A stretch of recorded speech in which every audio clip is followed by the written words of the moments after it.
I just have this voice of Will Anglin in the back of my head saying, you can't flash things on boards. You can first try them, but because these are familiar holds, it doesn't count. And I remember, oh God, we'll see what the internet says about this. When I was working on the benchmarks on the 2019 set for Moonboard, I wanted to flash as many as possible because they give you quite a bit more points in that ranking game. So I would do, before I flashed a boulder, I would hang on the hold next to it and put my foot next to the foothold to see if I could make the span, because it helped me understand whether or not I could keep my foot on for a move. That's a little, I don't know, that's a little gray area there. Yeah. That's I don't know about that. That's kind of cheating. I don't know.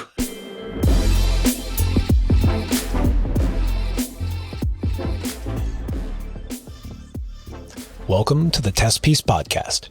This podcast is about all things high-level climbing. How to go from good to great.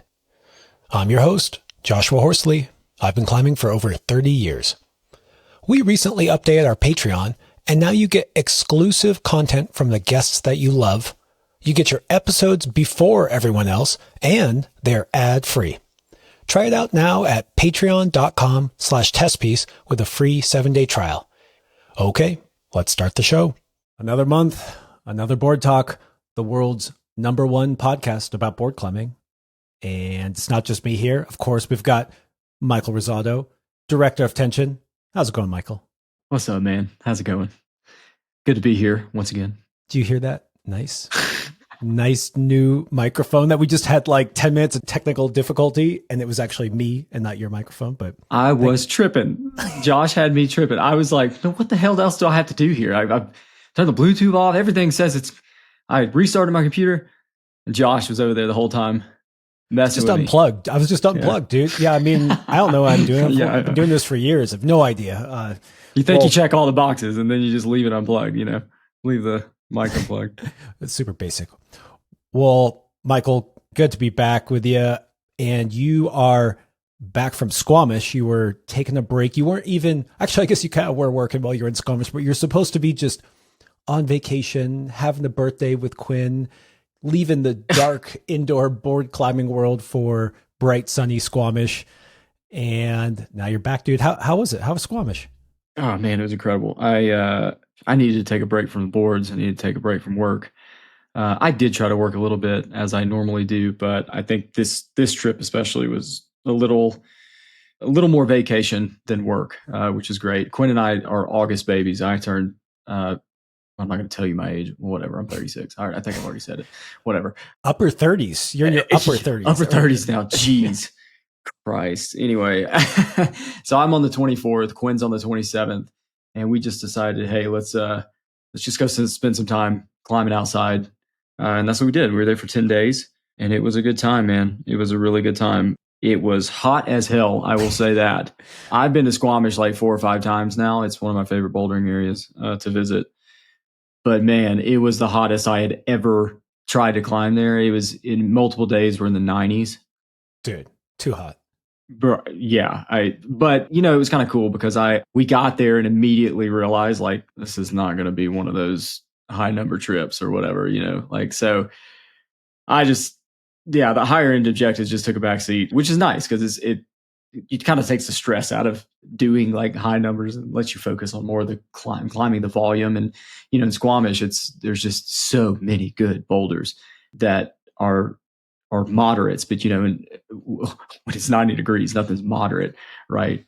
You know, at the end of the day, my body couldn't tell the difference between, you know, a slopey V8 in 90 degrees and a V12 in perfect temps. Like I was climbing a lot and it was beating the shit out of me because, you know, it's tough to climb in that heat, but it was great. And nonetheless, could have been worse. Like rain is always worse, especially in Squamish. The tree line's so thick there, it's so lush there that it kind of holds on to that wetness for a really long time. But yeah, I mean, if it's going to be hot, at least you're in a place with lakes and just outdoor hangs. And I call it adult summer camp because that's what Squamish feels like. And I mean, if it's going to be hot, Squamish, you could do worse.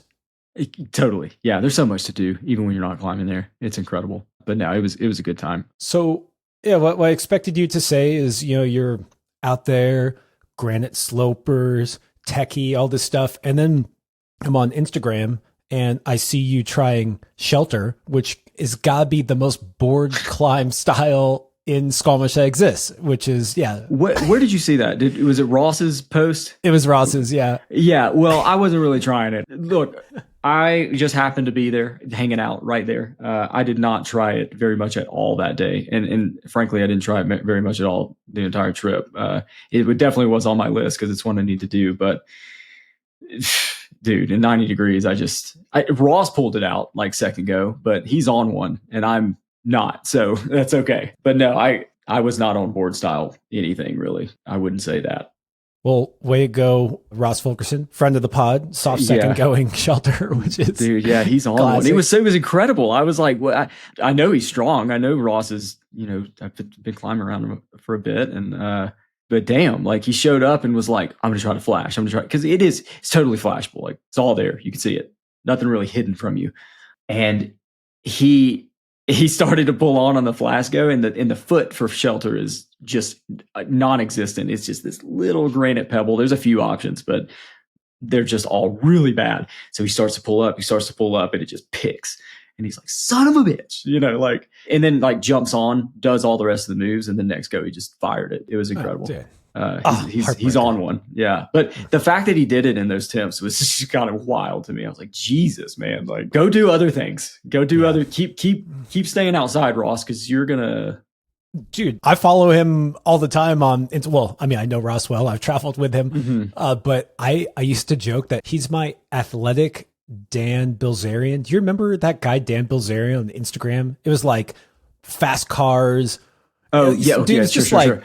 Some like, I don't even know if it's real. I don't care. He was like Jack, dude with models and cars. I don't know. It seems like fake, but just like, that's Ross. Exactly. Well, it's exactly what Instagram was for. That is Ross. Sure, but sure. I always said it was for sports because I'd like go on there and he's like doing big ski jumps and like doing like crazy 360s. And then the next day he's like surfing and then he's, doing Shelter second go. And then he's like trad climbing. And then he's in Mallorca. I'm just like, dude's Ross, in his like vagabond days. He's just getting around. He's just nomadic right now. And I think he's loving it. Yeah. I'd like more of that in my life. To be young and have time. Yeah. And strong. Just ridiculously strong. Okay. Well, welcome back, dude. You're back at work, but this is work today, dude. This is work. It's good times. It is. It's a good time though. Work's always a good time. I have to say, I might bitch from here and there, but I do enjoy my job. So. Dude, so that's the thing about like being young and doing what Ross is doing. Like, yes, I love that, but hopefully you set up your life that the next chapter, like I know you love work and like, isn't that a good place to be, man? So you're 36, you're ancient, but you're happy. So, we all aspire to that. Good job growing up, dude. You have a good grown up life now. I actually met somebody in the airport. Me and Quinn were like sitting there with our camera and this guy was like asking us all these questions. Like, do you guys make YouTube videos? Like, what do you, and we were like, yeah. And so we started explaining like what we do and talking about the brand and all that stuff. And we had a long conversation with this guy. And when he had to leave, last thing he said was like, you know what? I'm super proud of you guys. You're doing what you love. And you're just being successful at it. I'm just really proud of you guys. I was like, thanks, man. It was really funny. I don't like when people tell me that they're proud of me because it's like, I feel like that somehow gives them some kind of, they did it. I'm like, what do you mean proud of me? Like you didn't do stuff like just be happy for me. Like I'm happy that you're happy. Like, thank you for adding joy to the world. But I don't know, something about the proud of me that always, all right, I'm just it's like a pat on the head from an adult. Yeah. I'm proud of me. Thanks, Pop. Dad. Yeah. Okay, Michael, we always start off these things by highlighting some big news that happened this month in the world of board climbing. And part of that is just we want to see more of that. Like I love seeing more board content. I mean, honestly, I like content in general in all climbing senses, but more board climbing content in the world. Love seeing it. And I didn't think that we would start off ever by talking about a Magnus video, Magnus Midtoe. Talk about YouTube. He's the guy. I mean, Magnus. Did you call him Magnus Midtoe? Yeah. How do you say his last name? Mitbo. Mitbo? What did I say? Like a Magnus middle toe. Like. Oh gosh. All right. I'm forever going to call him Midtoe. Mid-toe. The middle one. I dropped the B or something. Dude, it's a confusing way to write a last name for me, just some California dude that didn't travel enough. I'm just gonna call him Magnus. Everyone knows. I always feel like it's cool when people have some first name, like you know who they're talking, you know, like in their niche or whatever. It's like Magnus. Oh, I know who you're talking about. Totally. It's Magnus Midtoe. Yeah. Okay. Magnus did a video with Janja. I'm just going to use the first name because we all know who Janja is. Yep. And it's them doing their cheesy YouTube stuff. I shouldn't say that, not cheesy. They're doing YouTube. The video has like 2.5 million views. But dude, it was all about boards, man. It was all about her spray wall. I mean, it was about other things too, but this is a board talk podcast, so we're going to talk about we're going to talk about that part. Yeah. And she had a hell of a spray wall, dude, and she climbed on it. And it's always just fun to see the best of the best of the best of the best and what they're doing. And she's in a dark room. She's not out in sunny Squamish, climbing on an epic spray wall. And clearly this wall, well, I mean, it's a big part of her success.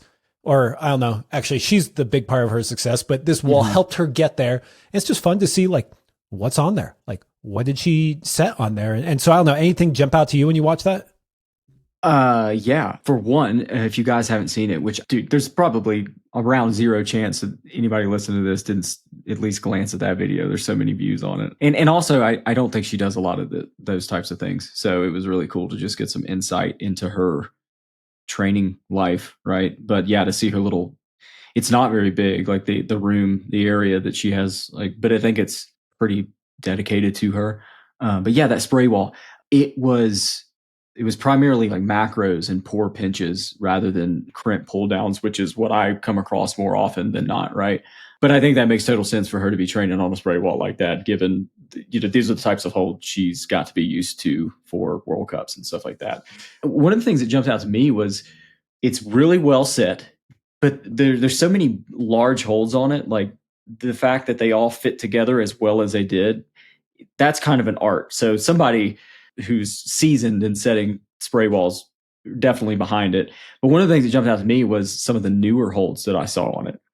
Like I saw some newer Vezi holds, and I even saw some of the 360 Ghosts that haven't been out for that long. So given that all of the new ones that I was spotting, I was wondering how often things get added and swapped out to that thing. I mean, I just given her training and the fact that she would have to sort of get used to everything that's going to show up in World Cups and in competition. My guess is they probably add stuff, change stuff around pretty often. So that she's, you know, training on the newest shit available. But that was one of the things that stuck out to me. Also, just again, I don't really come across as many macro spray walls.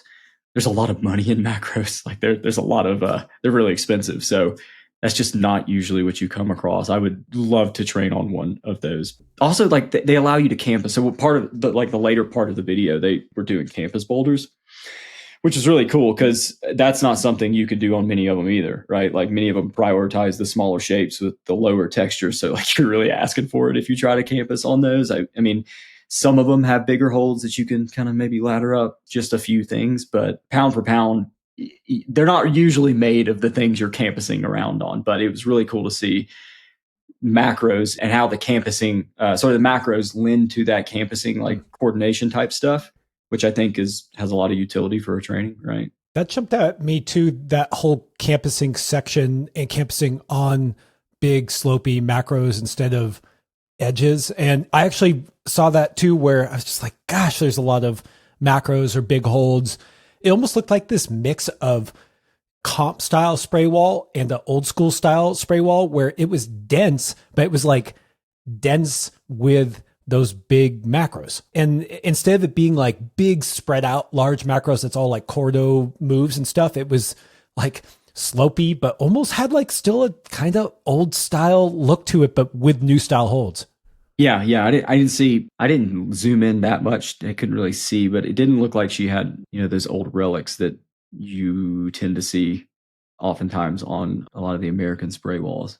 But it was really cool. I'm curious what angle her wall is. I was going to ask you. I've got decent. I don't think they mentioned it. They weren't really going into any of the specs very much of the wall itself, but to me it looked somewhere around 35 or 40 degrees.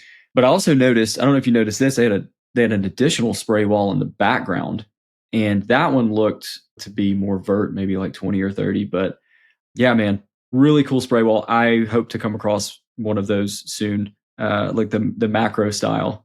Whole different type of thing, but really cool.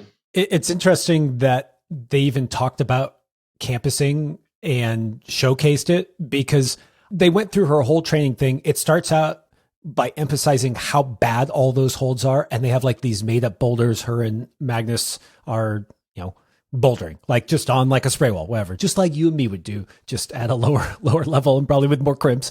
And then they move on to some like wild coordination comp set that they have, all around, not on a spray wall. And then they go back and campus. And I don't know, it's like this kind of campusing that I don't want to say it's like new. It's something that it's not campusing like, hey, showcase like how you can just lock this off and be super strong. That coordination element, like, I don't know, it just got me kind of psyched on campusing. Like I love campusing, and there's a skill there that you can see she's exhibiting that's not just strength. I don't know, there's something woven in there that I really liked. I try to campus when I'm in like a general normal climbing facility. I try to campus a lot, like just regular boulders. And when you're campusing on those types of holds, because you can't get behind them like normal holds because they're just so poor, you do have to kind of, it creates this coordination scenario where you can't just control like you could something that you can really get behind. You actually do have to kind of coordinate that momentum and maintain that momentum through the moves in order to do it. It's a really cool thing. And I think that's probably like really good for her training. If you're having to cut feet, which you do oftentimes in competition climbing, that's probably what you're having to deal with. You're not dealing with holds that you can just own. You're having to deal with a situation where you've got to ride momentum and do it in the right way. And so really cool to see like a spray wall that can kind of offer that dual purpose like that. Because oftentimes it's not. Like oftentimes it's just climb hard boulders on this. And I'm okay with that too. Yeah. Okay. I'm just saying. Dude, the last thing I just thought was interesting was, again, we're watching like the best of the best of the best of the best, and what she is doing on a day-to-day basis. And, it's got that kind of cellar underground feeling. Just the facility is probably not cheap. You just talked about how expensive all those macros were, but it's still got a dungeon feel. And it's just such a fascinating thing about how you can start off where you can have like a crappy facility in the sense of like, it's maybe not that tall. It's just got one spray wall. It's only maybe even it's a fixed angle. And then we have like these super nice gyms, and we have big, beautiful training facilities with saunas, and maybe even rope climbing too. And then like on the other end of the spectrum, you can still train for 2 Olympic gold medals in that same style. And I don't know, it's just something that I find interesting, because I started in an era where gyms were really, really crappy, to be honest, like kind of miserable places, but we loved them. And I also really enjoy the pendulum swing the other way. I love these beautiful facilities that are almost art, and you see these boulders that are attractive because they're, neon pink and a striking line of slopers. And I don't know, I love how the spray wall and board climbing has made a little bit of a resurgence and reminded us that there's some roots there, but I also don't hate, the beautiful gym either. Like, it's just observational. I think it's cool. Well, yeah, well, I mean, that facility is just hyper specialized. Like, it's exactly what she needs, and you don't really need, especially for 1 to 3 people, which I'm assuming that is mostly catered to. You don't need a lot of room for that, especially if you know exactly what you need to train for those types of things. If you don't need a lot of room for that, granted, she obviously has to go somewhere to train ropes and stuff like that. But yeah, I mean, that probably opens up the conversation about, these pocket facilities and the future in that, because that's really kind of the thing. When you're specializing, you don't need all of that extra stuff because you're not catering to that wider audience. You're catering to a specific thing for a specific purpose. And I think you can build whatever in a small facility for that, super cool though. It's funny because you said something about training for ropes, and like literally in my head, I was just going to tell you how she probably can train for rope climbing decently there because of the experience I just had. I mean, I'm sure she gets on ropes. Of course, you gotta get used to, you gotta. Uh-huh. But I've not been climbing much. I had a little finger tweak. I'm back now, but I spent some time on my local gym spray wall, and they have circuits on there. And because I wasn't, you don't always have a partner to go rope climbing. As I'm rehabbing, of course, I'm kind of toning down that intensity, doing a little, more moves, less intensity. And we have a circuit on there, and I chucked a couple of laps on the circuit, kicked it back, got a little steeper, did some more. And then I went sport climbing, and I swear to God, like I had better endurance from just a couple of days of that. I mean, of course I was like getting some newbie gains because I'd been out for 3 or 4 weeks or whatever. Mm-hmm. But for some reason, not to take away from my love of standardized boards in general, but I think that the spray wall tends to lend itself towards like the circuit style better. Like, I don't know, they have a myriad of holds. Like I'm used to that, like those circuits on there. It was kind of fun to train a little endurance on it. Yeah. I mean, I wouldn't say all of them are. I know a handful that there's no way in hell you're doing any type of endurance on. But yeah, I think it all depends on what's in each one. But no, that was a really cool video. I really enjoyed watching it and getting some insight into what she does and all of that. And it's funny, one of the things that stuck out to me the most, he was like, "Do you like take any like performance stuff? Like what do you like? What your nutrition and all this stuff?" She was like, "Oh, I don't know, I just kind of take fish oil, and that's kind of it." So it's just like a general thing. And I was like, "Fish oil." So I'm like, I need to take some fish oil. That's her secret. Yeah, man, my joints hurt. Maybe that'll help me, which is what I think it's for, right? So I don't know. That's what I got out of it. I'm like, that's a 6 spray wall. I'm going to take fish oil.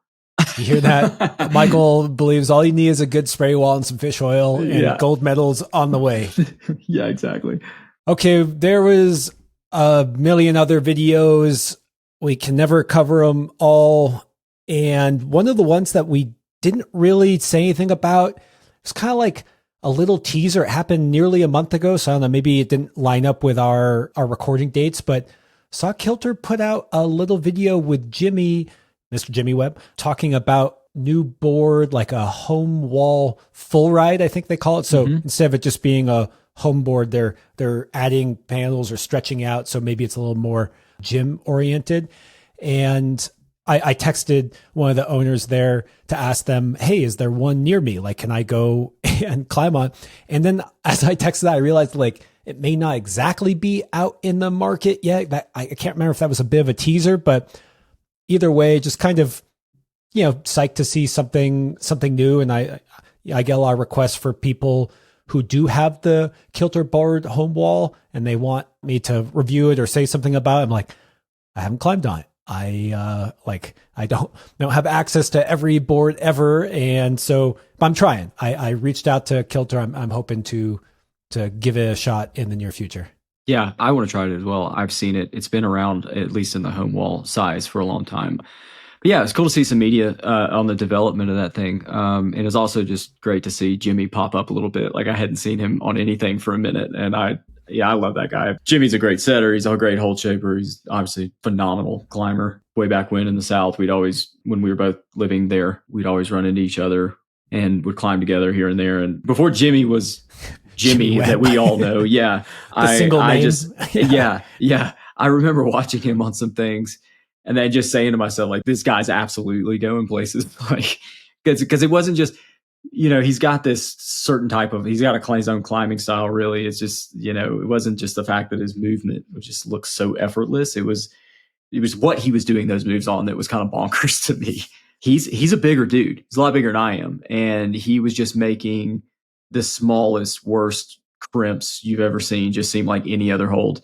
And it at the time just made no sense to me how someone his size could just look so at home on those types of hold and just flow through them so effortlessly. So I always knew, I was like, even before he had like many sponsors at all, I was like, I have never seen anything like that. But anyway, but it was great to see him, and great to see him in some newer content. Yeah, and he looks good on boards too. That style comes out on boards. Like he's got that. I was gonna say overpowered, but he's not an overpowered climber. He's a very like clean, perfect movement. It's just they also somehow has so much power along it. That almost looks like everything's easy. Yeah, psyched to check out the home wall / Fullride, smaller holds, denser setup. All sounds cool. You know, one thing that they called out that I thought was cool is they talked a little bit about kind of the consistency of the holds, just this idea that there was effort being put in to make sure that all the holds that were created were as identical as possible, so that when you see Jimmy climbing whatever cool one that he set and you go try it on your wall, that you have more confidence that you're actually climbing the same thing. I just appreciated that shout out, because I think that's part of what makes standardized boards, fun. So yeah, just like that shout out. Yeah, that's great. And I actually, maybe we'll touch on it at some other point, because Nate Drole texted me and he was like, yeah, he was talking about like shallow pours and stuff like that. And he was like, he'd love for us to kind of talk about consistency, and I think a lot of people would like that. But just a little I'll say on it is like, as this standardized thing gets bigger and bigger, like I think it is more important for the companies involved to just maintain that consistency. It's really important to people, like as these things are just moving into their own thing and not just something for training, and something that people like take very seriously, just as seriously as anything outside. Like it is very important to maintain that consistency from board to board. So yeah, that's really cool. I think everybody needs to be doing that as this thing gets bigger. So 100% agree. I'm chuckling because I got a little funny story. So oftentimes people push back on that and say like, who cares if it's a shallow pour? Like this is all training anyways and whatever. So I'm climbing over at Alex Honnold's house and we're on the moon board and he's like struggling with this move. And I'm like, oh dude, you've got like, this one's a shallow pour. Like this this hold is tiny. And so he makes some comment. He's like, oh, wow. Okay. He's like, well, just better training or something. Right. So then I go to my house and I photograph the same hold. And I'm like, look, dude, like this is how big it would be. And he's like, damn it. He's like, he gets upset. So it's a little bit of cope when we say we want it to be training, where the reality is that we want to be climbing on the same thing as our buddies and all over the world. So love that. Yeah. And one thing I will say, and I forgot to say this last time when we were all just talking moon, is one of the things I noticed about the 2024 on the blue holds is they had grind markers that were much more apparent on the blue holds, which was awesome. So I would imagine they're going to have a lot more consistency with those sets. I haven't looked at the other ones super close, so they may have them too, and I also think that Sam commented on something from the last episode and was like mentioning how they're working on something with the original schoolroom, or trying to figure out something to create more of a consistent thing with those. So anyway, point being is like, we're all thinking about it. We're all trying to maintain consistency. And also it's just super important at this point in time. So awesome. Good to hear, Sam. That makes us all happy. Yeah. And on that note, I don't want to go into this video because we did such a deep dive last time, but Moon did another video on, I think it was like the best of for a whole set of grade ranges, kind of starting at like V4 to V10. I'm blanking on the name. I watched that a while ago, so I don't totally remember, other than just cool. Thanks for putting that out, guys. Like, love it. Love seeing it. Just, I'm watching. I think we're all watching because I saw there was a lot of views. Not quite as many as Janja and Magnus got, but the board who does. And you also put on there, just because I'm thinking of Wedge now, you also put on there Molly Thompson Smith and her kind of little video on her wall, and you didn't link it. And so I didn't find it until last night when I was just down some YouTube rabbit hole, and just got to see her crushing on her board. I don't know a ton about her other than she's an Olympian and unbelievably strong. And it's funny because it's so interesting watching someone that, she's on her own board, so she has it dialed. She's like warming up. It's not like you totally know exactly how hard what she's doing is, but she just had this like body tension that you can just tell. I don't care if it was V0. I don't care if it was V10. You just could watch her on the board and be like, oh, you're good. You're an expert. Yeah. Yeah. I want to get Molly Thompson Smith on a Board Lords. I really do. So Molly, if you're listening, you're invited. Let's get it going. I would love to do that. One thing I wanted to quickly say about that moon video is just that Matthew Mendez kid that they had on there. Like what a monster. So if you guys haven't seen it, they had this guy is 18 years old, Matthew Mendez. So listen to this shit. So he started climbing in 2021 and has climbed AB plus. So 3.5 years to get to AB plus. So I was like, what the fuck is going on here? Like, what is going on here? And then I kind of answered myself as I said that when I was watching this. It's like, what's going on is board climbing, because they were kind of talking about how quickly he got really good. And he just mentioned that as soon as he started board climbing, he started noticing like massive gains, and he just kind of took off. So like shit's getting absurd on these boards these days. But the thing is I think it's an indication that it's going to keep getting more absurd and keep getting more wild as more of these boards are in gyms where you've got like up to 8C just sitting there for young kids and climbers to try. And yeah, I think that's really cool. It was an indication to me like the popularity of these boards is just going to, I think, absolutely play a key role in pushing the sport forward. Both inside and outside. There's just no question about it. So totally unbiased opinion there. Just yeah. No, I 100% agree. And what cracked me up is that when I think of boards, it was like this spray wall that was low that we would start sessioning on after we had done everything else in the gym. It didn't get a lot of love. There wasn't a lot of people on there. It drew some interest from eyes that were walking by, but in general, people didn't want anything to do with it. But I talk to younger people now, and they basically get on boards earlier, and they just say something like, "Oh yeah, that's where you go to get strong." And it's just like a really simple thing to them. We're like, "Oh yeah, I mean that's where you go to get strong," and I'm like, I agree, but it took me like 10 years of climbing on other stuff to decide that I was going to spend time on this, and I think that's cool, man. And you know what's funny is you said there's just 8C sitting there, right? So I was over at my buddy Keith's house, who just got a new TB2 spray. And yeah, I love like the small world, just a little behind the scenes. I'm like, oh, Michael, like I'm going over to my buddy Keith's house. He's got TB2 spray, and you're like, oh, I know Keith. Like, yeah, I know Keith for years. Yeah, I just love the small. So he said he puts up the TB2 spray, which we had access to because there was only a mirror in our location. He said, you know, the first thing he lit up was that 8C that Hamish put up. That was the first thing. I don't know if he did it, but he wanted to check it out, you know, and just, I love that, dude. That's 8C. Yeah. Now you can see. Yeah, totally. Speaking of crazy shit on boards, I'm sure that's a good segue to the amazing segue. Look at you. Do you want to lead off with it? No, I dude. mean, okay. All right. So, you know, last time we were like hyping up Ben Kim with his amazing session on the TB2 mirror. Shortly after that happened, Adam Shahar follows suit and does like, what did he flash 12 V12s? And then he also did one more in a session. What the fuck? And then like right after that, Noah basically did the same thing on the spray layout. It's like Ben started this, like accidentally started this TB2 challenge. Like how many 8A pluses, 8Bs can you flash in a day or whatever? It's like, and then of course, like Adam and Noah would be the ones to follow suit with those insane execution days. But good God, like, yeah, I don't know. I don't know. That seems like it's going to lead to a series that we need to do. Just like, all right, like we bring one person in. We're like, all right, we're just going to light up as many hard ass boulders as possible. We're just going to see how many you can just do first try. You know, what the hell? First of all, it's just insane. Actually, yeah, that's first of all. Adam Shahar, beast, and then some. Like Ben Kim, beast, and then some. Noah Wheeler, beast, and then some. And I like how Noah was just. He didn't even mean to. He was like, oh yeah, I was climbing. I noticed I flashed like 3 or 4 V12. So I just went for it.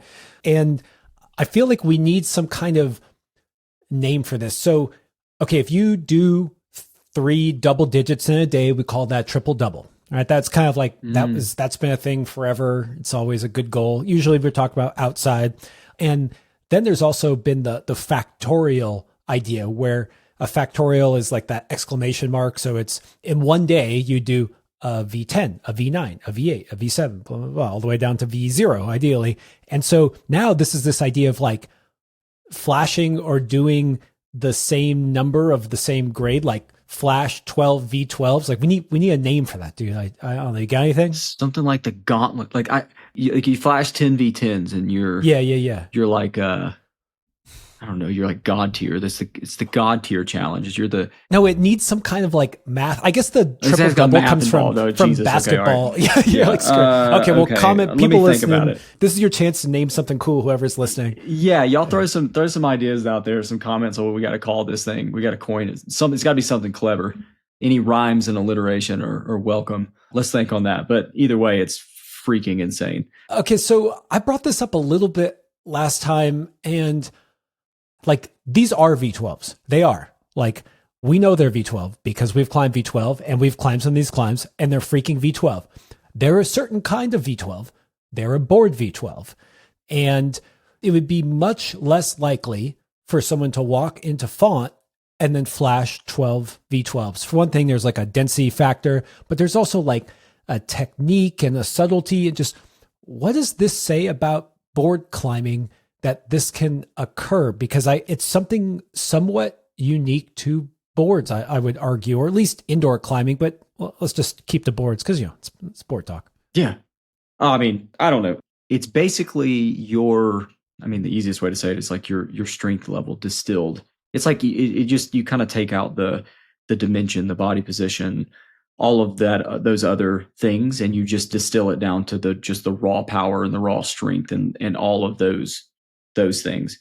So, in a sense, like it's easier to access them. You're not walking through a forest, but yeah, when you take out dimension and all of that stuff, it's almost like the learning aspect of it is kind of, and I wouldn't say completely. There are definitely boulders on a board that you got to learn and figure out and all of that, and they require a bit of body position, but it really truly almost is just distilling your strength level and your finger strength, your power, your all of those things. And it's just like, okay, when you take out all of these other factors, what can you do? Does that mean that if you find the board lord or if you find someone who is unbelievably strong on boards, then is it reasonable to argue that you understand their strength ceiling? Now there's technical ability, there's the ability to move over rock, there is time that one's willing to put in on a project outside. But, just thinking along those lines, I almost feel like you could argue that this helps us identify absolute potential in oneself or in others. And that doesn't mean we all know how important technical component is outside, but it kind of makes me think that you can look at someone and look at a board lord and say like, wow, like Ben Kim, you haven't been climbing outside a ton because you just got your driver's license, but, and you're still young, but given the time and devotion, you probably have an extremely high ceiling of ability outdoors as well as on the boards. I would say yes. Yeah. It's a much clearer indication of just their strength ability from just a snapshot of it. And yeah, what's cool to me is that there are all these people who are spending more time on boards, and you're getting a great snapshot of their raw ability. But it's almost like just add water. Like if they just go and add a little dimension and all of that stuff and learn that just as well, who knows? Like, but it is sort of an indicator. You're right. To me, it's a snapshot indication of like, yeah, this is their like top end raw strength ability. I actually think Noah Wheeler is a decent example of that. I remember watching him on one of the first board lords, and I had just kind of heard murmurs of some guy. Everyone's like, he's strong. And then watching the way he climbed in board lords with, was it Zach and was it Ben? Was it Ben Burkhalter? Yep. Yeah. And who are both quite accomplished outside as well as in every other facet of climbing we can talk about. And I don't think Noah was nearly as accomplished outside at that point. And it wasn't clear how that would translate. And I don't know if it translated day one. Well, it did in the sense he like goes out and does like V14, but V14 is very different than V17. And it's interesting watching his journey from being a raw talent to him becoming extremely technical. And also he's still on the journey. I love watching All Things No. Yeah. No, you're right though. It's like a potential indicator, right? I think they can do all these things on a board. You're like, okay, just add a little bit of this, a little bit of time. They're absolutely capable of doing X. Okay, last thing I got to point out, because I just have this voice of Will Anglin in the back of my head saying, you can't flash things on boards. You can first try them, but because these are familiar holds, it doesn't count. And I remember, oh God, we'll see what the internet says about this. I'll just throw myself under the bus. But when I was working on the benchmarks on the 2019 set for Moonboard, I was playing the game, dude. I wanted to catch them all. I wanted to be number one. And I wanted to flash as many as possible because they give you quite a bit more points in that ranking game. And what I would do is I wasn't as familiar with the spacing. Like I didn't know how far I could reach. So I would do before I flashed a boulder or tried to flash a boulder that I didn't know super well is I would hang on the hold next to it and put my foot like next to the foothold to see if I could make the span, because it helped me understand whether or not I could keep my foot on for a move. And that's a little, I don't know, a little gray area there. Yeah. No, I don't know what to say about that. I mean, I love that opinion that you can't flash anything, but I don't know that I don't know how much I agree with that. I mean, I agree on one hand. Yeah, you're able to you grab these holds all the time. They're not new to you and all of that jazz, but the movement in between them is entirely new. There's things that we make, for board lords all the time that I have not ever seen. That to me is the part that is not the same. It's the moves in between and what you have to do in order to get through them. That is not the same. So I don't know how much I agree with that, but yeah, that's a gray area. What you were saying, that's I don't know about that. That's kind of cheating. I don't know. Maybe not cheating. I don't know. Shit. Don't use that word. That's brutal. Yeah, you're gonna take all that away from me. No, I don't know. I also think that it's all right for Will to make that distinction of, it's a first go, not a flash, but just colloquially, a flash means a first go means, it's just like, I could be wrong, but I don't think in 5 years, someone's going to be like, oh, I flashed that on the board. And someone's going to be like, actually, we call those first goes. And I don't think that that's where the culture is going to go. It's going to be like, you flashed it. It's on a standardized board. So it's a flash on a standardized board, which, Yeah. So. Good luck with that first go thing. Well, I don't know. I like it. It's a great thought experiment, a point of discussion, but I don't think anybody's going to buy into that. Yeah. So I want to hear if people think I was cheating. I don't think I was cheating. Not cheating. Cheating that's a big word. That's a big word. I let that one fly. Ouch, I'm sorry. Dude. That's like saying you hate somebody. That's such a strong word. No, you didn't cheat. You just used what you had. You were smart. I went all the way up to the line. I poked the line a little bit and I told everyone what I did. So you guys can come at me. Some people will say you're brilliant. Some people will say you're an asshole, and that's what they're as for. I get both of those. So, okay. So last month we talked about Ben Kim having the best session ever on a board, and we don't know if it actually was. We just put that on there to make people click. But it arguably is one of the best sessions on the board.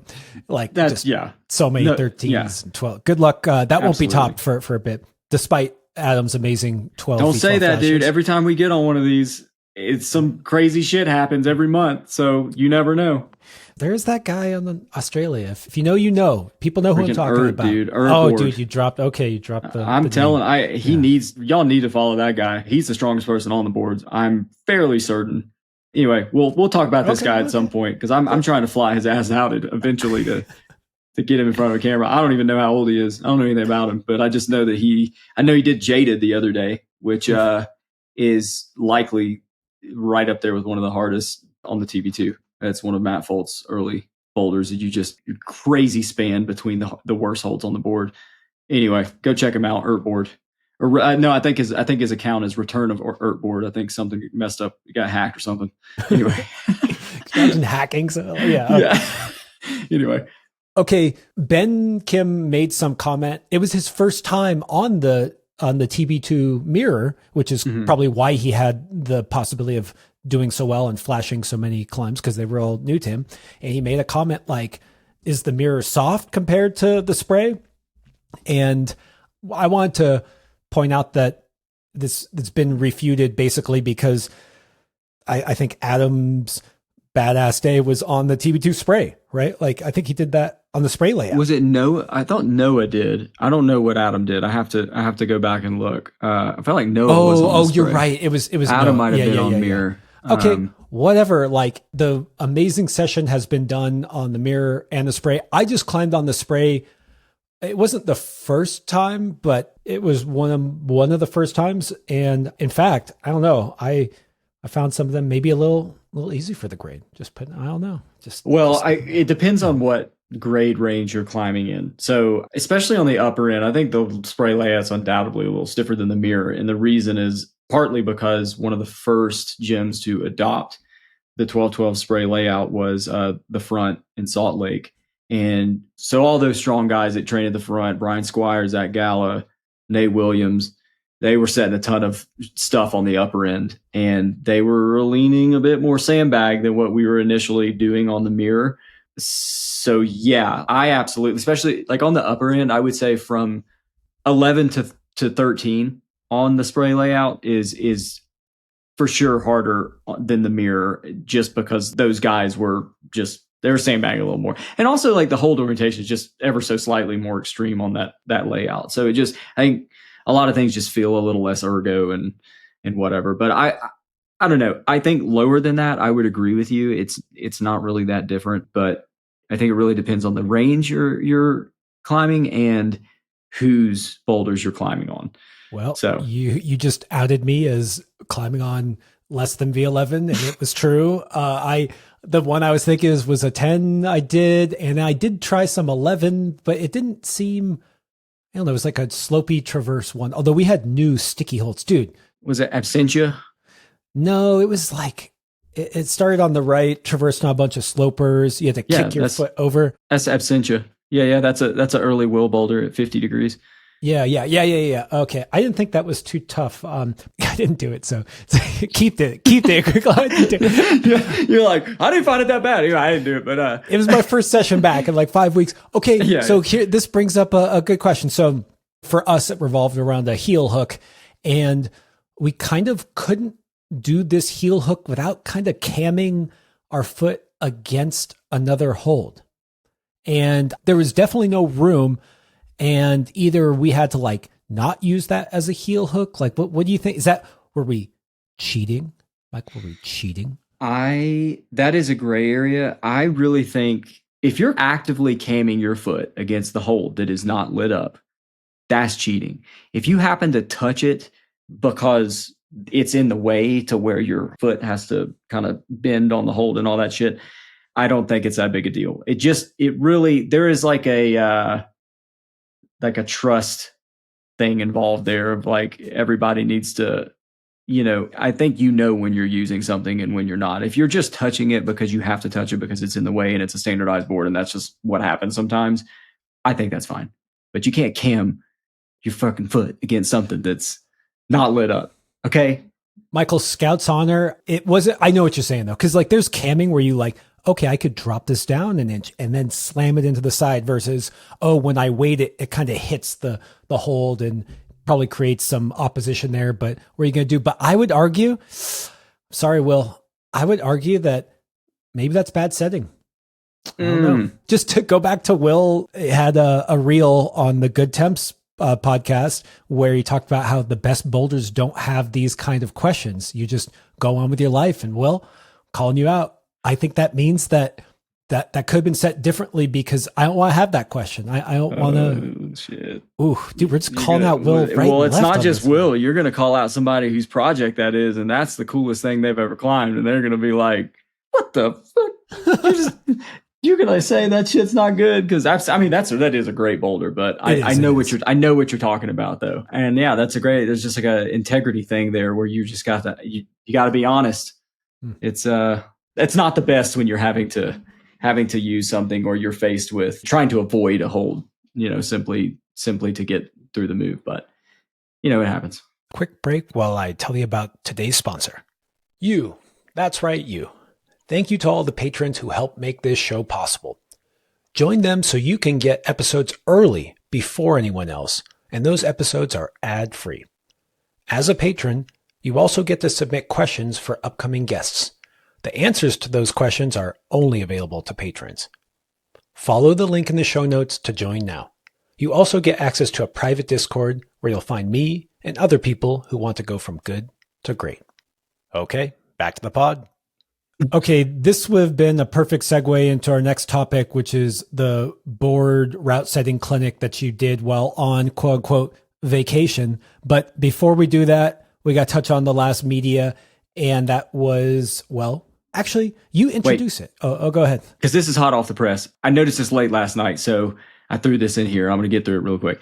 Another video that came out, because it came out yesterday, Daniel Woods dropped a video doing V3 through V9 on the Woods board at 30 degrees. And so I just wanted to kind of shout out what that's about, because just give it a little rundown.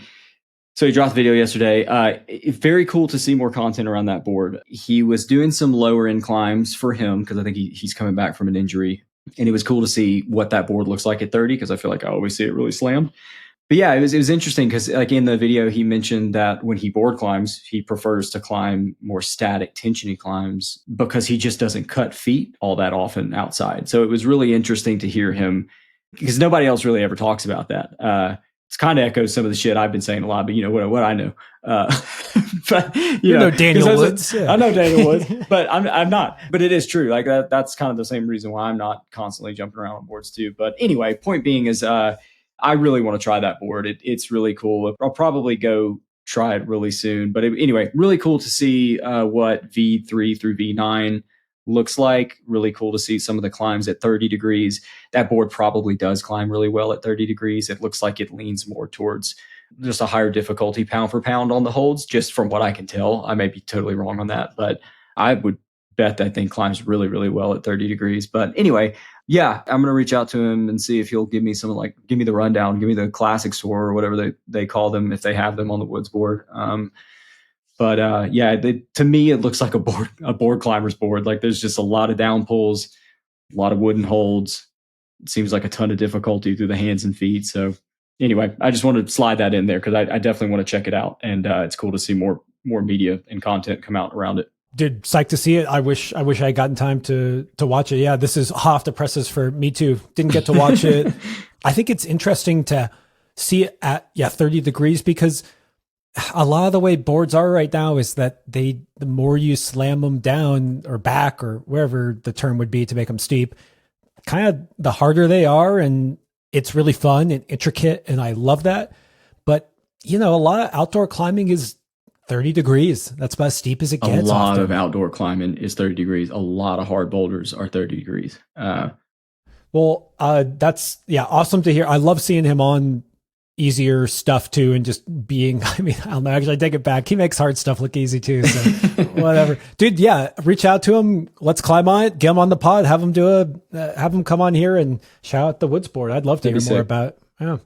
Okay. But yeah, let's get into that. Sorry, I mean to interrupt. Let's jump very on important. What No, you're dude. into. Yeah. That was very important. I want to hear about There's all, actually, we should say, we know there's other boards. We know there's a decoy board. We know there's a quantum board. It's not like there's only two of us. We have jobs, we have podcasts, and it's tough to climb on everything. I actually reached out to the Waltopia about the quantum board, by the way, and I was like, where are they? Like, point me towards one, because they follow the account and everything. And they're like, oh, like there's one maybe coming to Boulder and Salt Lake. And so I want to climb them all, you guys, and we want to talk about them all. Just give us time. For sure. I'm already starting my quest to do so. And I recently climbed on the decoy board for the first time. I had a bunch of people asking me, because I had posted it on my story. I had a bunch of people asking me, like, what do you think? All this stuff. I cannot give you an opinion and a review or anything like that of a board upon first climb. And also it would be a disservice to do that to the board. Like, there's just so much more put into them that I have to climb on them a lot more to have any kind of opinion or anything about it. But just, we're going to continue to do it, continue to climb on these other boards, and believe me, we'll talk about them.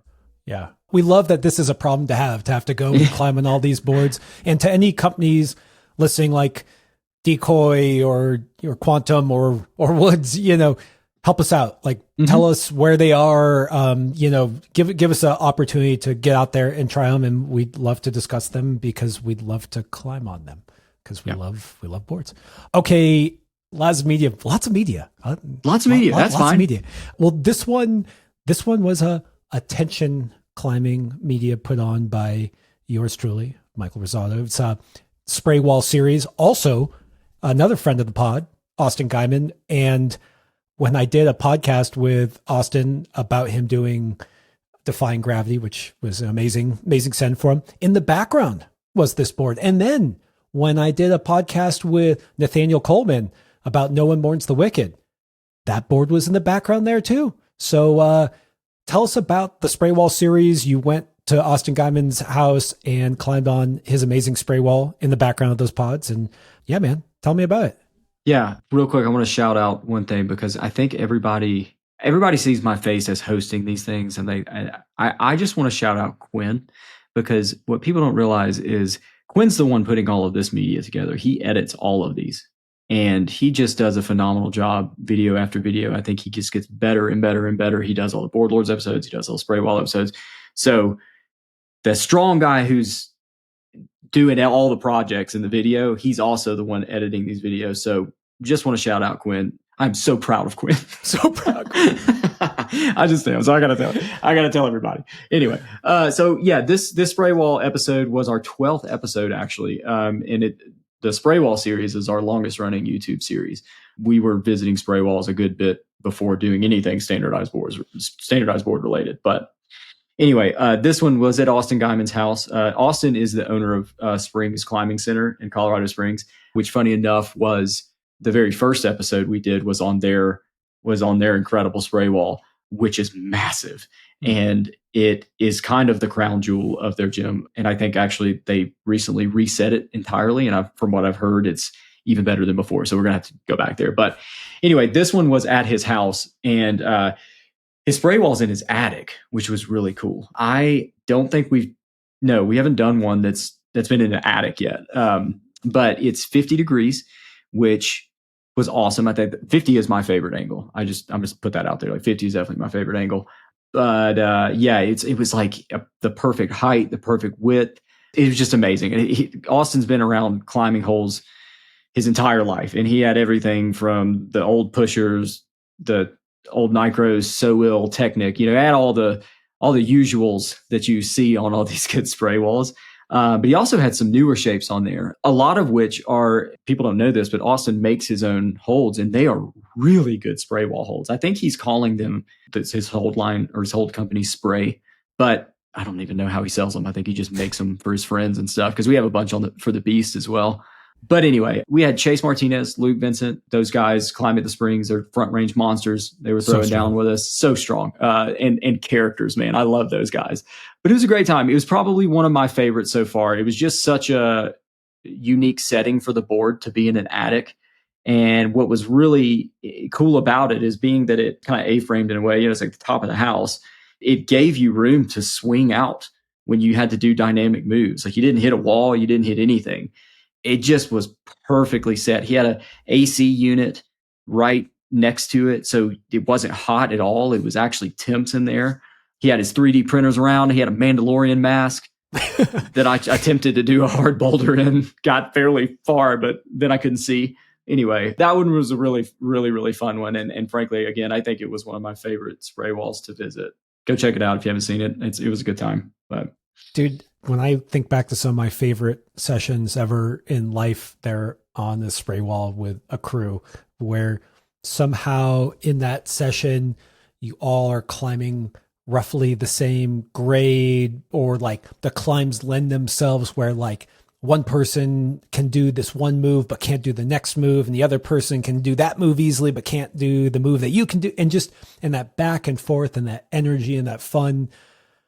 I don't know, man. I'm just love it. Yeah, I totally agree. And those sessions sit in the same place to me as anything outdoors, and maybe that's just a hot take. I think that, but it's not. I mean, you obviously agree, but that's what's really cool about spray walls, specifically spray walls. I mean, yeah, you get those types of sessions with standardized boards too, but the fact that spray walls are kind of their own unique thing and all of that, like it is kind of a unique experience from each one. And that's kind of a huge reason why we even do that series.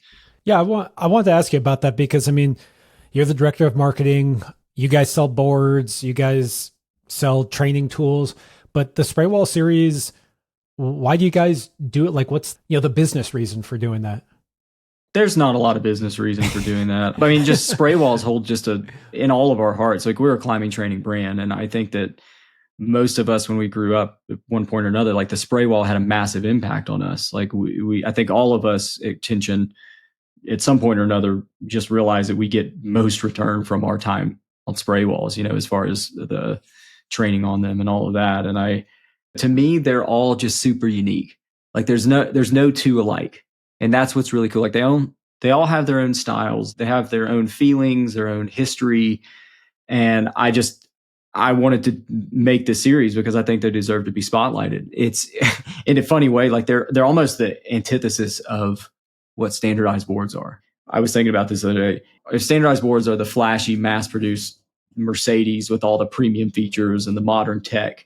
The spray walls are like the ultra rare, like resto mods that nobody else has. They're just marvels in their own right because they're just each unbelievably unique and offer an equally unique experience from each one. And so it was funny because the first pod we did, I don't know if we had dubbed that one. It might have just been the one that just said my name on it or something. I don't know if it was technically a board talk, but I think I pissed some people off or some spray wall owners off because I made the comment. I was like, I would choose a standardized board over spray wall any day.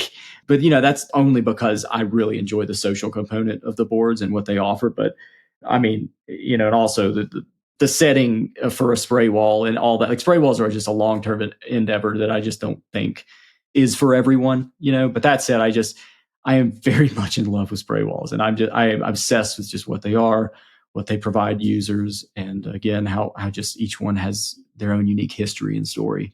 The good news is you can have both, dude. You can have both. And so that's why we do it. It's just a special endeavor to us to just show off these unique use spray walls because they're all different. So this is like a total tangent, random thing just about how like each one has its own personality. I can't remember when this was or how this happened, but we somehow got a hold of shallow poured Technic pinches that were shallow poured because of nationals, right? So shallow pouring is this idea that on purpose, they only pour the mold, say halfway up. So typically the holds are going to be worse. You can imagine like if a pinch is big and it has like an in-cut in the back, it's better than if it was half height and it just became kind of slopey instead of like in-cut. Yeah. And those ended up on a spray wall. And it's just like, this is a hold or, the ancient holds that no one makes anymore. And you get these moves and holds that just only exist in that little microcosm. And you have that session with your buddies and randomly, I feel like more often on spray walls, we'll do some move or pick some foot or something that leads to just something weird and wild happen where it's like some magical, like recycle of a hold before. I don't know. This is like the worst thing to do is try to describe some unique movement on a podcast. But I just, anyways. Okay. Well, this is a good segue then. You did a board route setting clinic and, I was just thinking about setting on standardized boards versus spray walls. And the one thing that I want to use as a transition is I find it's much easier for me to set on a spray wall than on a standardized board. And I think the reason why it is that case for me is because I often get inspired by either like a hold type, like, okay, I was just talking about the shallow pour Technic fat pitches. Well, whoever got those didn't get one, they got 6 of them. And yes, they're scattered around in a spray layout, but it's not necessarily like unclimbable between them. You see like 2 or 3 and you start asking yourself, could I get between those? Oh, they happen to be pink, so I can't get between these 2. Is there a crimp that is also pink or also a pink technique that I could use to go between them?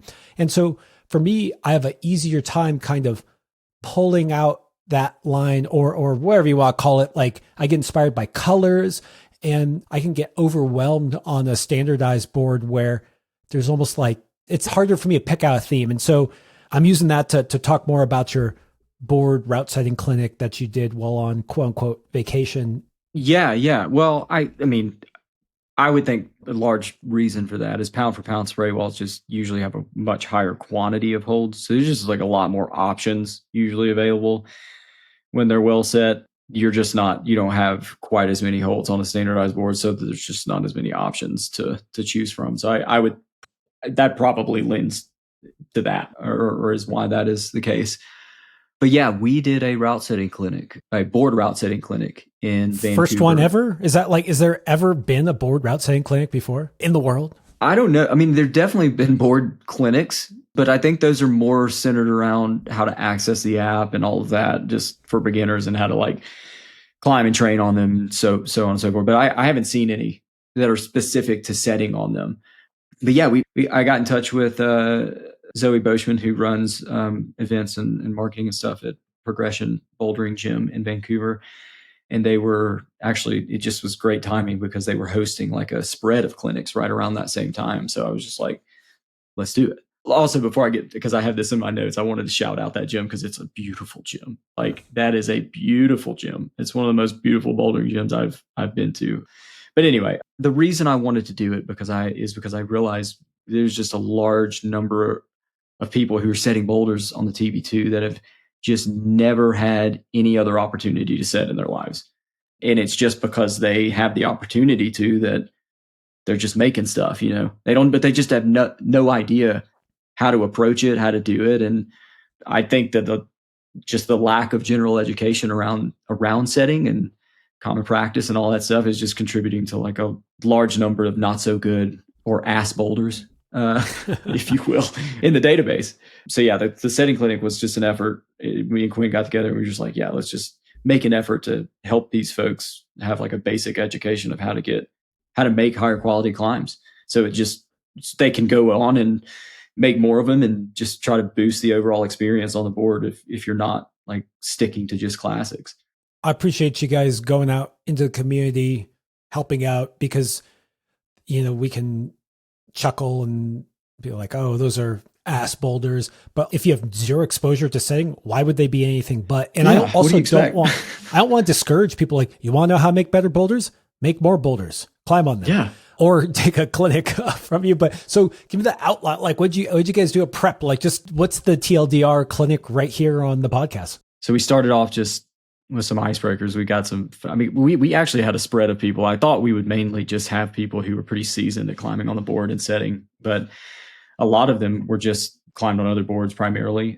Some of them didn't set all that much, but just were interested in learning. But yeah, we had a couple icebreakers. We got them to pick out their favorite holds, their least favorite holds on the board and all of that stuff. And then we kind of explained why we were doing this. And then we started by getting them to pick out boulders they had done that were classic that left a good impact on them. And so they would each light up theirs and kind of try to explain and hone in on exactly what it was that made the impact on them. And then we went through what we look for in classics. So we just we're going to do a longer form of this, I think, on a video at some point. So if I'm leaving any details out, like you'll see it at some point. But we just went through all of the key points of what we look for in a good boulder and all of that. And we then gave examples of classics that really exemplified those qualities. Then we kind of did an ass or gas live. So we went into the app and we filtered for a certain grade range and we picked boulders that were not classic. And then they would just take turns picking some, and then we'd throw them up, we'd climb them, we'd pick out these features, and then we would kind of rate them. We'd just be like, look, what do we think? Is this good? Is it bad? Like, is it classic worthy? What do we think? And then we would kind of talk about it based on what they had learned as far as the qualities that we look for. And then after that, we taught them creative setting methods that we use. So I've said this before, which is like a friend pick thing where, you get somebody else to pick a couple, or you can just stick to a certain theme or a certain style or something like that. And then we partnered them up and they set their own boulder, and we gave a lot of time for them to do that. Quinn and I shadowed them, and that was kind of the extent of it. And it was really cool because I think there were, just with partners and all that, I think we had a total of 6 boulders that got made, and 5 of those 6 boulders we ended up classicing. Not because we were just, we wanted to give these people something. It wasn't because of that. They actually ended up being classics, which was awesome. I mean, of course, they were leading the way and setting them. Quinn and I were shadowing and giving them input, but it came to be that they were all really, really good. And I've since gone into the app and kind of checked the comments to see what other people think, because I'm like, I want to make sure that we were spot on. Like, do people actually like these after we classed them? And yeah, every single one of them had comments about how it was a banger. So I don't know. To me, it was a massive success, especially for something that was like a trial run. And we were just like, I don't know how this is going to go. It was just really eye-opening. I don't know. I think that they just went in as a blank slate and had no idea about any of it. And by the end of it, they were making really good, unique shit. And they were rewarded for it because we classed them. What's cool is by doing this, and I hope you guys do a bunch more events, you're going to just create some amount of people through these things that just love setting, setting on the boards. For some people, like my buddy Max Zolotukin, I think he put setting as high on a pedestal as climbing is for him. Like he said he picked up a wrench on day one. Obviously, no wrenching on standardized boards, but just that concept of like, it's a big part of climbing for him, which I think is cool. And I was curious, when you sent them off and they came back, how much of the process was forerunning? So forerunning is the process of after you set the boulder, you start trying it. Yeah, you pick out some holds, maybe you pull it on a little bit, felt it, but that whole process of editing or of refining, I found that is one of the bigger mistakes I've seen in people, is that they set something because they have an idea in their head, or they like a hold or a span between 2 holds, but then they don't take the time to climb on it and see if that vision came through as the tactile sensation of actually doing it. And so, yeah, just what about that part of the process? Yeah, I mean, when I'm making a boulder, and this is something that I told them, like, you kind of try it as you build it. And I actually use what I would say are off days to do these things. So if I'm not feeling my very best, where I'm like, oh, I'm going to be able to like put together some like a full hard boulder today, I'm going to set something. Because what's cool about it is when you're setting something, you're still climbing a little bit, but you're doing single moves that can be really hard and be like kind of limit moves, but you're not having to connect them. So it's a little lighter of a day. But yeah, I was really pushing them to try the moves as they set the boulder, instead of just like making the entire thing without trying it and then trying it. The other thing that was kind of an aha moment is when I'm making a boulder, like let's say I'm trying to figure out potential hands or feet to use, I'll light up a shit ton of potential things around the same hold all at the same time as I'm building it. So I'll try the move, and I'll try it with different feet around that area that I want it to be. I'll try it with different hands around that area, and then I'll subtract holds as needed. And that was kind of a big eye opener, is like, that's not something you naturally think to do when setting on boards. But that again was like an eye opening thing that I just don't think that anybody thought about it. I think that people, like you said, they just throw options up, they'll climb it, and they're like, all right, and then they'll just publish it. So I was definitely trying to get them to try the boulder, try the moves as you went. Don't just make it, publish it, be done with it. The other thing I think was an aha moment, it was like, take your time with these. Like, that's one of the cool things about setting on a board that you don't get with traditional setting. Like, you're under a time crunch with traditional setting. You have to be efficient. You only have so many hours to set a part of a wall, part of the gym. And so you have to be really efficient. And when it's done, it's done. You put a grade on it, it's done. That is not what you have to do on a board. I will sit on drafts for days or weeks without publishing. I've had drafts from over a year that I'm just not done with. And so I think that was the other thing that was eye-opening to these guys is that you can just take your time with it. Let other people climb on it who aren't the same size as you. So you understand how other people will deal with those situations you're building, and then go off of that, and then wait until it's perfect, then publish it. Dude, I'm kind of blown away with this idea of subtracting feet. So I have a background, not a crazy large one, but I set commercially for a bit, and you have to drill or screw a foot on, and you kind of like pull on, you kind of look at it, you kind of mimic, and you're like, okay, there, that T-nut. And then it may not be great, or it may be a little off. And yeah, it would be nice to get to try it a little bit lower, a little bit higher, a little to the right or left. But this idea of just putting a ton of feet on and then subtracting versus in general, when you forerun, you often are in this additive like headspace where you're like, this feels off. This feels unbalanced. This feels awkward. Where do I want a foot? And you kind of stab on the wall. You're like, I think about here, which is a very different, dude, I like that. Subtraction versus addition is something unique to the standardized boards, I think. Yeah, for sure. I mean, yeah, and that like you said, you'll put it in a certain vicinity, and then you'll get on, you're like, and then you'll just move it or whatever. It's not like a quantity thing where you're throwing a bunch of different types and in a bunch of different places. And so that's a huge part of it. I also think that it was eye-opening to a lot of people to creatively think about movement for the lower half of the body rather than just what the hands are doing. That's something that the boards with feet really lend to that. That's honestly where I find the most creativity, and people they don't think about that, because I think traditionally it's either they come from another board where it's kind of feet follow hand situation or whatever. But yeah, I was just trying to hammer home that, like, if you take the time to really analyze how each foot and handhold can be like maximized to do something that forces more than just a basic movement, you can get some really cool shit out of it. And there was one of the boulders that I thought was my favorite one. It ended up being a V6. And all of these boulders that were set were for 45. Some were for 12-12. There was one that was 12-8, one that was set for 10-12. So we tried to at least kind of do some of the different crops of the TB2. But anyway, this one was set by a group of younger team kids, and they were really quiet. They just weren't really, I was like, I don't know, we're not going to get much out of them. They ended up making basically, so it's called Effervescent. It was set by Claire Bennett and friends. So it had a great use of feet. It created an amazing equitable experience. Like, there was options for different sizes of people. But I think the thing that really did it for me was it kind of reminded me of like a V6 version of By the Bus, by the School. Nice. It featured this like amazing layback move off of that center fat pinch thing.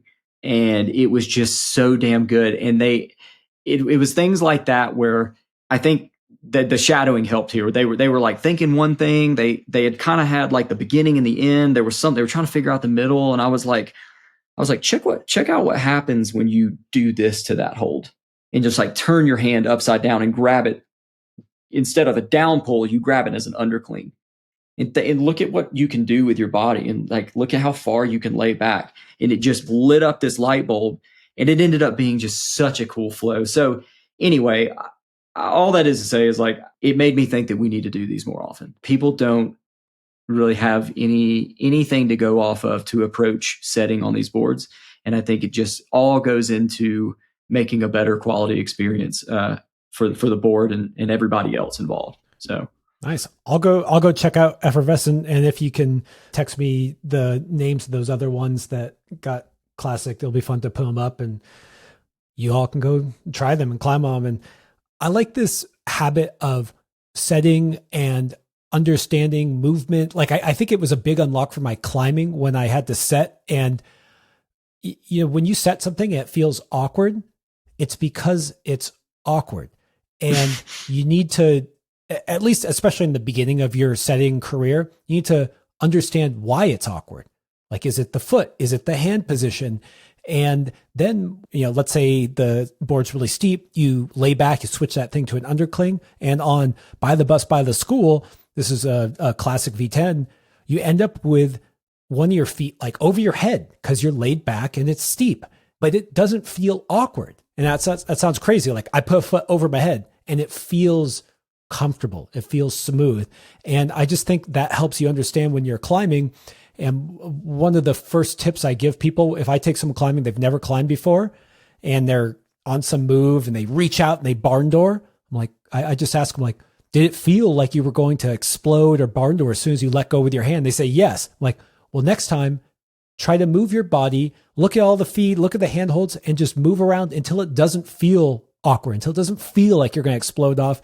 But I think that you can start understanding that in a more complex way when you set. And that gets into a whole discussion of really complex setting and making something that's quote unquote awkward, but actually if you like do the bicycle, it's not. But I will just say that as a basic setter, I'm talking about me, my big goal was always to make things not awkward. You know, I think that's a good guiding principle. Like if it feels awkward, it's because it's awkward. Yeah. Yeah, for sure. No, man, it was great. And I think that one of the things I just took away from it is this seems like a no brainer, but people are just way more willing to put the time in if they just have a better understanding of like the right tools and the right approach to it. Like if they know what to look for, if they think about like others' experience with it rather than just their own, they take their time, test it out with other people before publishing it. And just, also just have like creative ways in which to challenge themselves with it, because people always love a challenge. And but that's what's really cool. Like there is a challenge in nailing a really good boulder. And I think that in itself, when you have the tools to approach it in a very good way, it just opens up this whole new side of board climbing that I think a lot of people never realized was there. Oh, it feels so good to set a good boulder and see people enjoy it. Like you're like, that's my art come to life, making other people happy. Yeah, no, for sure. It really was good. And we will do more of them. One of the things I want to do sooner than later is reach out. I first want to do more of them in the front range and kind of, even though it went really well, I think there are some things that we would want to add, some things we want to tighten up. There was one guy that he wanted to light up his own boulder when we were doing the ass or gas portion. And we realized that that's not a great idea because he was trying to light up something and almost give critique. But this was something he had built without any understanding of the concepts that we were going to give him. So it was just tough to kind of go backwards on that and be like, well, you could do this, you could do that. So I think what's really good is whatever they bring to the table, like we don't let them show us past things that they made. We're only going to give them the ability to make them right then and there after they've learned these different ideas and concepts of how to like set a quality line. So anyway, really, really fun. But we'll do more of in the front range. And then if that takes off, we'll probably do like some more informational series around it, which I think could be really cool. You don't really get that in the ass or gas. Like we're doing more critiquing, but we're not really deep diving in like making something from scratch. So we'll probably do some series, and then I don't know if people are really psyched about it, we'll start to travel for it. Maybe try to do some closer to some climbing areas. Yeah. Or if you're a gym owner and you want an event or I know it's not easy to travel. it's definitely a little bit of a labor of love, but thanks for going to a little bit on here, and cool to hear you guys do a little bit of video stuff on it. Just, I don't know.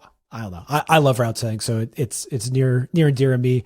And okay, well, I'm going to transfer over to the Patreon only Q&A. We've revamped our Patreon, and now we get to have people submit questions just for experts like you, Michael. And these are good. I'm psyched. If you want to hear that Q&A and other extra behind the scenes content from this episode and others, head over to patreon.com/testpiece to sign up now. Patrons also get their episodes early and ad-free. There's hours and hours of bonus content there to help you on your own path of going from good to great. Still not sure? There's a free 7-day trial for you to check it out. And to help the show grow, please share this episode with someone who would love it. Okay, see you next week.